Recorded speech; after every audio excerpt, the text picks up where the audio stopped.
ವರ್ಣಿಸಿ ಹೇಳಾಗ್ತದೆ. ಹಂಗಾಗಿ ಇದು ಅಡ್ಜೆಕ್ಟಿವ್ ಆಗುತ್ತೆ. ಅರ್ಥ ಆಗತ್ತದ ನಿಮ್ಗೆ? ಈ ನಾಮಪದವನ್ನ ವರ್ಣಿಸಿ ಹೇಳಿದ್ರೆ ಅದು ಅಡ್ಜೆಕ್ಟಿವ್ ಆಗಿರುತ್ತೆ.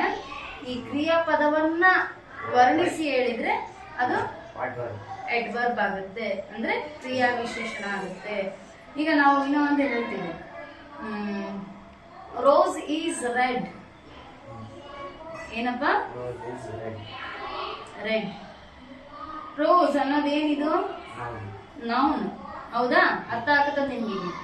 ಇದೇನು? ವರ್ಬ್. ಇದೇನು? ಅಡ್ಜೆಕ್ಟಿವ್. Very good. ಹೆಂಗೆ ಈ ನೌನ್ ಅನ್ನೋ ಪದ ಈ ರೋಸ್ ಅನ್ನೋದು ಹೇಗಿದೆ ಅನ್ನೋದ್ರ ಬಗ್ಗೆ ತಿಳ್ಸಕತ್ತದ ಅದು. ಹೌದಾ?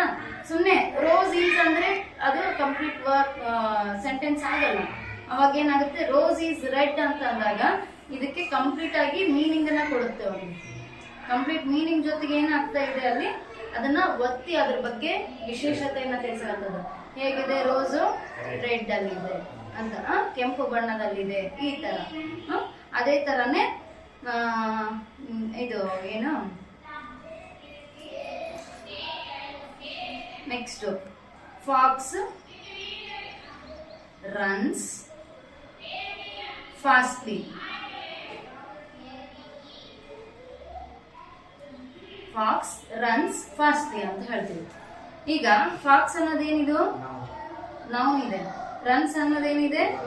ವರ್ಬ್ ಇದೆ. ಫಾಸ್ಟ್ಲಿ ಅನ್ನೋದೇನಾಗುತ್ತೆ ಇಲ್ಲಿ? ನೋಡು, ಏನಾಗುತ್ತೆ? ಅಡ್ವರ್ಬ್ ಆಗುತ್ತೆ. ಯಾಕೆ? ರನ್ಸ್ ಹೇಗೆ ಓಡ್ತಾ ಇದೆ, ಓಡೋ ಅನ್ನೋದೊಂದು ಕೆಲಸ. ಹೌದಾ? ಕ್ರಿಯಾಪದ, ಅದೊಂದು ವರ್ಬ್. ಆ ವರ್ಬ್ ನ ಇದು ಒತ್ತಿ ಹೇಳಾಕತ್ತದ. ಫಾಸ್ಟ್ಲಿ ಅನ್ನೋದನ್ನ ಒತ್ತಿ ಹೇಳಾಕತ್ತದ. ಹಂಗಾಗಿ ಇದನ್ನ ನಾವೇನಂತ ಕರಿತೀವಿ? ಅಡ್ವರ್ಬ್ ಅಂತ ಕರಿತೀವಿ. ಈ ತರ ಜಸ್ಟ್ ನೀವೇನ್ ಮಾಡ್ಬೇಕು, ಡಿಫ್ರೆಂಟ್ ಆಗಿ ಚೂಸ್ ಮಾಡಿ ಬರೀಬೇಕು. ನಿಮ್ಗೆ ನಾಳೆ ನಾನು